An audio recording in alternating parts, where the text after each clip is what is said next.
10th UP board series का third question. एक वायुयान है जो दो मकानों के ऊपर उड़ रहा है।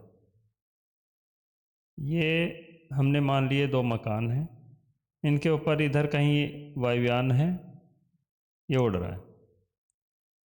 इन दोनों मकानों के बीच की दूरी 300 मीटर।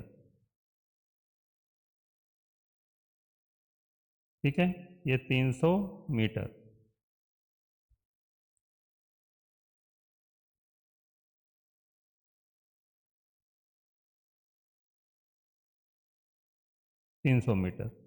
ठीक है, इनको यहाँ से वायुयान से देखा जाता है।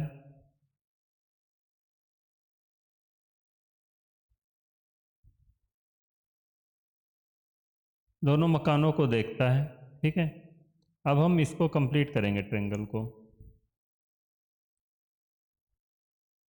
एक वर्टिकल लाइन एरोप्लेन से खींचेंगे नीचे।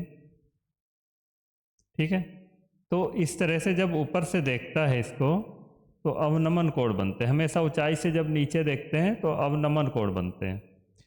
ठीक है, तो ये एंगल जो बनेगा इसके बराबर होगा और ये एंगल जो बनेगा इसके बराबर होगा।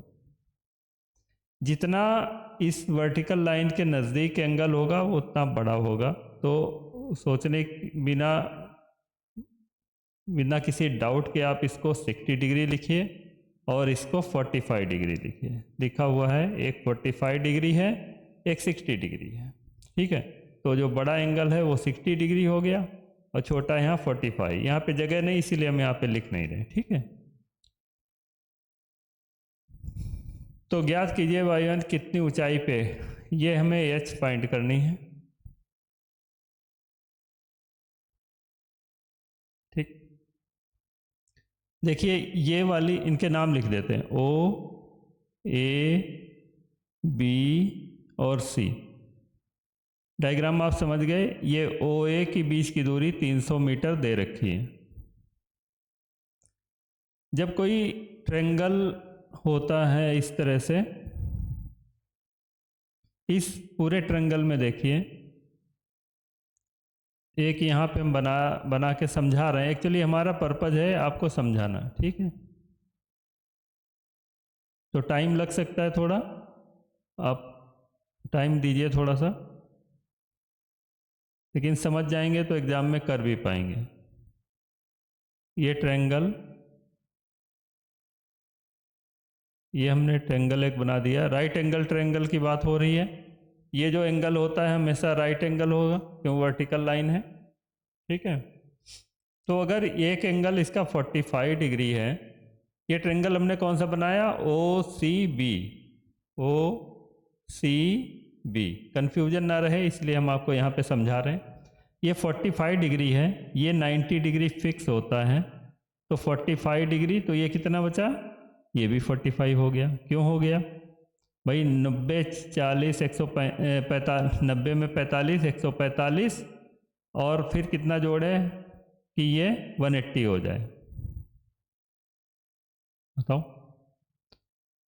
90 40 135 और 45 180, यानी 45 45 90 और 90 180। ठीक है, तो हमारा ये डायग्राम बना के समझाने का मतलब ये था कि हम आपको बताएं कि अगर एक एंगल ये 45 है तो ये पूरा एंगल ये जो बचा है इस ट्रेंगल में ये भी 45 डिग्री होगा।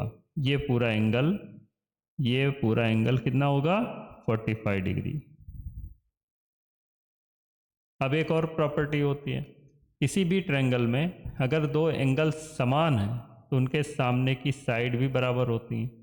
तो 45 डिग्री के सामने की साइड ये और इसके सामने की साइड ये भी बराबर हो जाएंगे। ठीक है,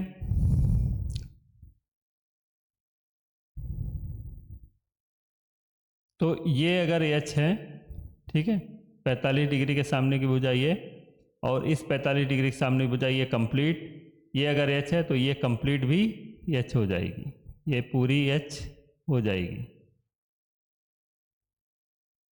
तो ये जो ए बी बचेगी एच माइनस 300 बचेगी। समझ पा रहे हैं?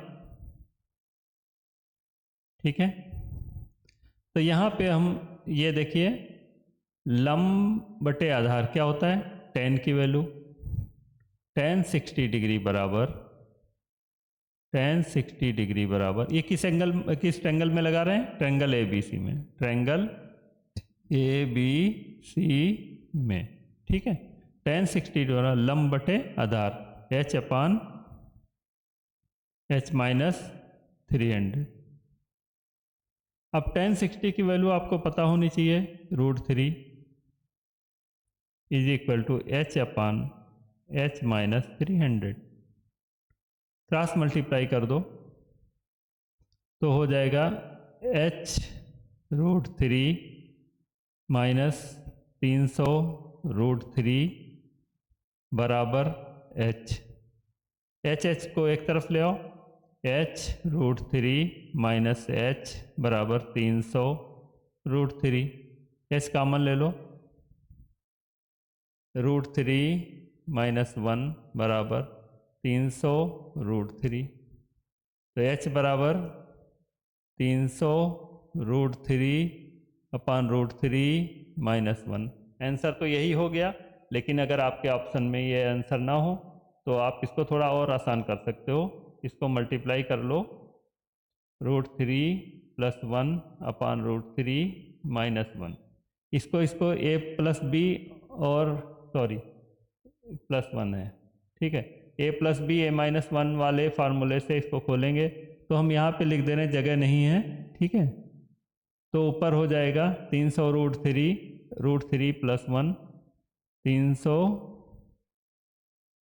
√3 को अंदर गुणा कर दो, √3 को अंदर गुणा करेंगे तो क्या हो जाएगा, 3 हो जाएगा प्लस √3, 3 प्लस √3 अपान इसका a² माइनस b² हो जाएगा, √3 का स्क्वायर 3 हो जाएगा, माइनस 1 हो जाएगा, 3 माइनस 1, ठीक है।